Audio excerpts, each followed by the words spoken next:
ఈ good Friday వారం 3 సినిమాలు రిలీజ్ అయ్యాయి. తెలుగులో 2, హిందీలో 1. తెలుగులో ముందుగా మనకు ఓదెల 2 రిలీజ్ అయింది ఏప్రిల్ 17 గురువారం నాడు తమన్నాది.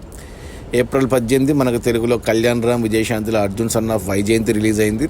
అదే రోజు శుక్రవారం ఏప్రిల్ 18 హిందీలో కేసరి చాప్టర్ 2 రిలీజ్ అయింది. ఈ 3 సినిమాల్లో ఏది బాగుంది, ఏది చూడొచ్చు అనే విషయానికి వస్తే నేను 3 సినిమాలు చూసేసాను.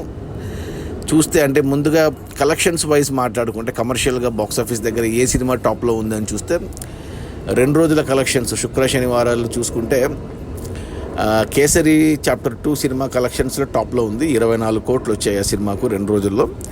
ఇక సెకండ్ ప్లేస్లో మన Nandamuri Kalyan Ram Arjun son of Vyjayanthi cinema ఉంది. ఆ సినిమాకు 2 రోజుల్లో 8 కోట్లు గ్రాస్ వచ్చింది. సో 1, 2. ఇక టాప్ 3లో మనకు ఓదెల 2 ఉంది. ఆ సినిమా 3 రోజుల్లో కలెక్షన్స్ కలిపి 4 కోట్లు ఉంది. ఇది collections wise. But content wise చూసుకుంటే నాకు పర్సనల్గా నేను 3 చూశాను కాబట్టి నాకు ఈ వారం మస్ట్ వాచ్ విత్ ఫ్యామిలీ థియేటర్స్లో చూడాల్సిన సినిమా కేసరి చాప్టర్ 2. ఎందుకంటే 2 గంటల సినిమా, నిజంగా జరిగిన కథ, జలియన్ వాలాబాగ్ ఉదంతం పైన చాలా బాగా తీశారు. చాలా ఎమోషనల్ అయ్యాను. లాస్ట్ అరగంట పాటు అదిరిపోయింది సినిమా. ఆ సినిమా మాత్రం మీరు ఈ వీక్ ఒక సినిమా చూడాలి ఖచ్చితంగా అంటే కేసరి చాప్టర్ 2 చూడాల్సిందే.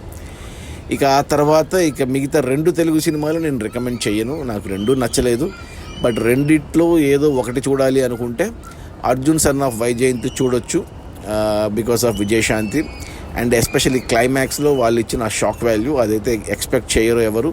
అది దానివల్ల ఇంకా మిగతా సినిమా అంతా రొటీన్గా ఉంది. రెగ్యులర్ కమర్షియల్ సినిమా ఫార్మాట్లోనే ఉంటుంది టెంప్లెట్లో. ఇక థర్డ్ వచ్చేసి ఓదెల 2 అయితే అస్సలు రికమెండ్ చేయను నేను. ఎందుకంటే ఇది సేమ్ మన అరుంధతి సినిమాని నాసిరకంగా తీశారనిపించింది నాకు. సో అదైతే కంప్లీట్లీ అవాయిడ్ చేయమంటాను ఓదెల 2.